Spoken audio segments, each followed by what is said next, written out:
ජාත්‍යන්තර දෙමළ ඩයස්පෝරාවට ඕන මොකක්ද මේ රට බෙදා වෙන් කරන්න. ඒ වගේම තමයි ඉන්දියාවත් එක්ක මේ වෙනකොට අනුර කුමාර දිසානායක මහත්තයා ගිවිසුම් 7ක් අත්සන් කළා තියෙනවා. ඔයාවත් මංවත් ඒ ගිවිසුම් දන්නේ නැහැ. මේ ප්‍රජාතන්ත්‍ර විරෝධී පාලකයා.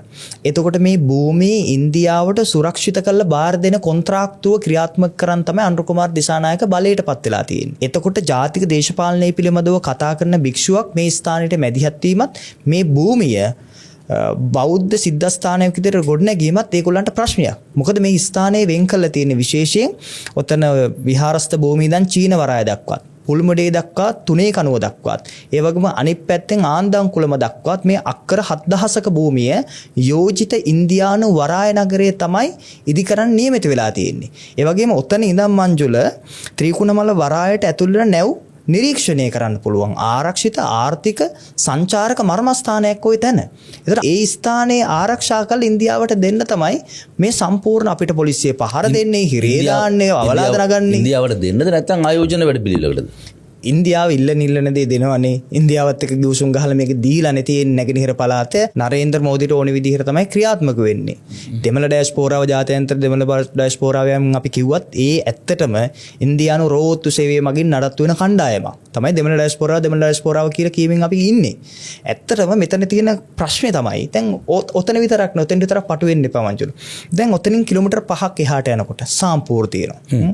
අක්කර 8000ක භූමිය ඉන්දියාවට දීලා තියෙනවා සෝලර් පැනල් ගහන ව්‍යාපෘතියකට.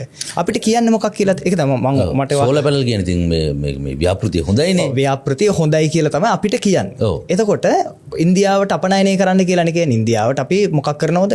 කේබල් එකක් යොදලා ඒ සූර්ය බලාගාරවලින් නිපදෙන විද්‍යුතය ඉන්දියාව කියලා කියන මොන වගේ රටක්ද? ලොකු රටක්. තාක්ෂණික පැත්තෙන් න්‍යෂ්ටික බලාගාර පවා තියෙන රටක්. එතකොට ඒගොල්ලන්ට පුළුවන් නේපාලයට පවා විදුලිය දෙන්න.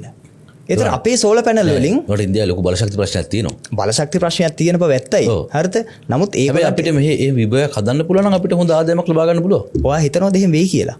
සෝලර් පැනල් පද්ධතියක් අක්කර 8000ක භූමිය පරාවට ගැහුවට පස්සේ ඔතනින් කේබල් එකක් ඉන්දියාවට ඇද්දාට පස්සේ ඉන්දියාවට අපනයනය කරනවා අයයි කිව්වට ඇත්තටම වෙන්නේ අනාගතේ මොකක් වෙන්නේ නැති ඉන්දියාවෙන් විදුලිය අපිට ගේන මට්ටමට පත් වෙනවා. ඒතකොට කියන අපි මෙච්චර අඩු මුදලකට අපි විදුලිය ලබා දෙන්නම් කියලා. ඊට පස්සේ එහෙන් ඒ වයර් එක කැපුවට පස්සේ මොකද වෙන්නේ? වයර් එක කපනවා කියන අදහස වයර් එක කපනවා කියන තැනින් ගන්න එපා. ස්විච් එක ඕෆ් කරාට පස්සේ සම්පූර්ණයෙන් බලශක්තියෙන් ඒගොල්ලන්ට යටත් වෙනවා. ඒක වෙන්නේ. ඔව් ඊට කලින් අපි බලශක්තියෙන් ස්වයංපෝෂිත වුණා නම් ඒ ප්‍රශ්නේ ඉවරයි. බලශක්තියෙන් ස්වයංපෝෂිත වෙන්න පුළුවන් අපේ ආයෝජනයන් සිද්ධ වෙනවා නම්. මෙතන සිද්ධ වෙන්නේ ඉන්දියාවට භූමියක් දීලා. ඉන්දියාවට ඕන විදියට ඉන්දියානේ ආයෝජකයොත් කැඳවලා. ඊට පස්සේ ඉන්දියාවට ඕන විදියට බලශක්තිය පාලනය කිරීමේ අධිකාරිය නීත්‍යානුකූල ගිවිසුමකින් පවරා දුන්නාට පස්සේ ඉතින් එහාට අය කතා කරන්න දෙයක් නැහැනේ.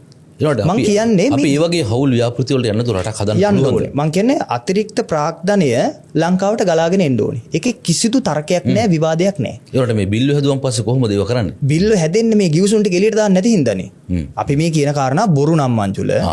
මේ ජනාධිපතිවරයාට පුළුවන් තමන් අත්සන් කරපු තමන්ගේ ආණ්ඩුව විසින් අත්සන් කරපු ගිවිසුම් පාර්ලිමේන්තුගත කරන්න. ඇත්තටම JR මරම කියලා පෝස්ටර් ගහපු අයගෙන් පැවතෙන කණ්ඩායමක් තමයි දැන් මේ පාලන බලය හොබවන්නේ.